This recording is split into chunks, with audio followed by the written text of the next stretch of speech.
Hi folks, it's me Shanila, and I'm here to remind you that sometimes on your self-exploration journey, you've just got to hit the brakes, press pause, stop, and ask yourself if what you're doing is still working for you. Because we get so excited when we're doing self-development, self-exploration. We're so excited to learn more about ourselves, who it is that we're becoming, and who it is that we were. We're changing our mindsets and our perspectives. We're forgiving, we're healing, we're doing all the things that are amazing and great, but sometimes we get a little carried away to the point that we're still doing the things that worked for us back then, but don't work for us in this present moment. So it's always good to step back, take an inventory of all the different things that are available for you on your self-development journey, on your exploration journey, and be very intentional about what it is that you're doing and how it is that you're doing that. Because honestly, a lot of people don't know that there's two different energies to exploration. And exploration meaning whatever it is that you're exploring, whether it's finances or business or love or friendship or career or whatever it is that you're feeling curious about, there's two different pathways to exploration.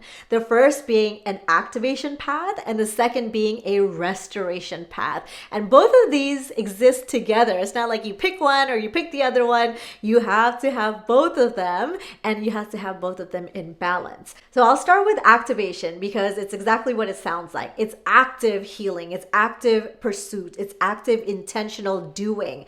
Whether it is you're going to therapy, you're going to classes, you're taking a training, you are expanding your knowledge, you are integrating with mentors and masterminds, you are studying, you're doing, you're involved in activating your information. So this is a time where there's a lot happening. So you're going to get more knowledge, you're going to be studying, you're getting more information, you get a lot of access to different people, you're doing a lot. There's like a lot energy, and there's excitement in that because you as a person, you learn by doing, you learn by being in communities who are talking and giving information and sharing perspectives and communicating with each other about whatever it is that you're exploring. There's an energy to that. But the second energy of exploration is resting. It's restoration. It's in the word. You also have to do restoration whenever it is that you're exploring. So it's one thing that you get all the info, you get all the downloads, you get all the,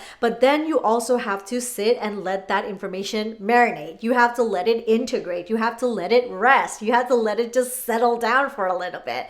So a lot of us get caught up into that arena where we're so active and we feel like we're being proactive in our healing, we're being assertive in our own lives, we're taking control, we're girl bossing, we're taking charge. So this activation energy is almost sometimes the easier energy to go with, but we miss that the restoration energy is also needed in our self-exploration. We also have to let things settle, we have to let it marinate, and we have to let the dots just kind of connect. We have to see what part of this information was absolutely useless for me, and is it that I'm going to keep holding on to this information, or am I going to let it go? And sometimes when we're so super active, it puts us in this manic healing energy. It makes us feel like we need to keep doing, need to keep being, need to keep achieving, need to keep collecting, need to keep signing up for this and that.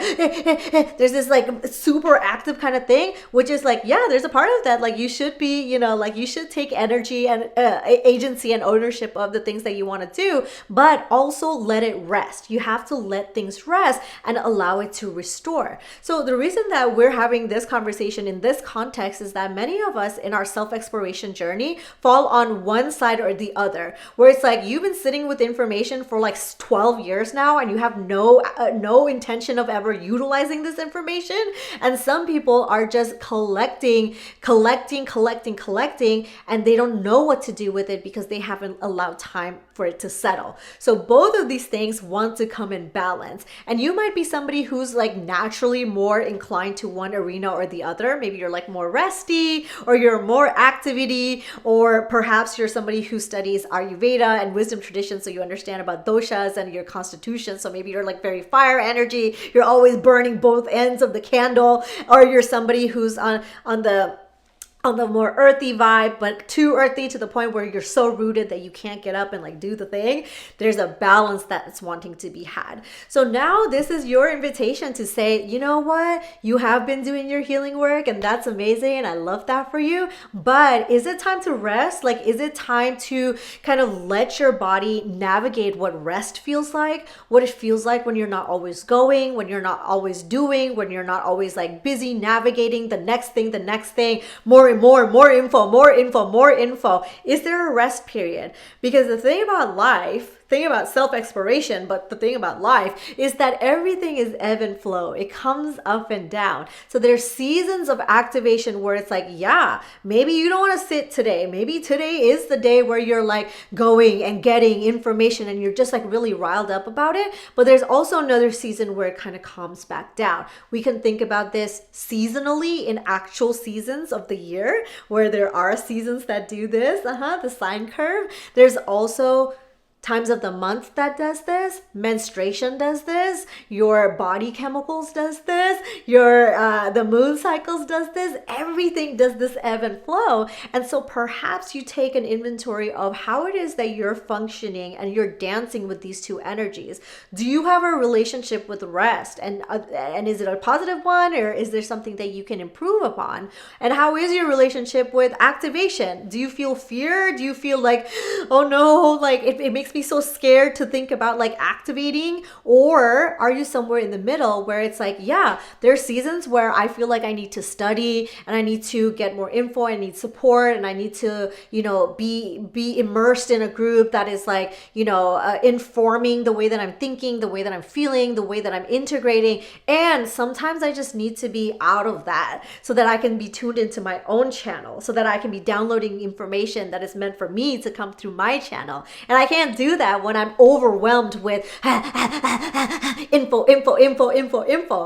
Like we don't want white noise. We don't want no white noise either. But this is like, okay, where's that balance? Like, how can I be in this energy of channeling while I'm in this energy of doing? How can I be in the energy of resting while I still feel that I have some kind of momentum in the things that I'm doing? So this is an invitation for you to kind of just, pursue that in your own life and see, like, are there things that I should just like let be, or are there things that I need to put more fire energy towards, put more doing and active energy towards, so that it can support my goals, my visions, and all the beautiful things that I want to do in life? Yeah. All right, friends. Well, I hope this conversation helped you understand the two different types of energies that are there when you are in your self-exploration journey, the activation and the restoration. Leave me a comment to let me know which one of these are you embodying nowadays. Like, which one is the season? Which season is it for you? Let me know in the comments. And just remember, the world is your playground. And until next time, I will catch you soon.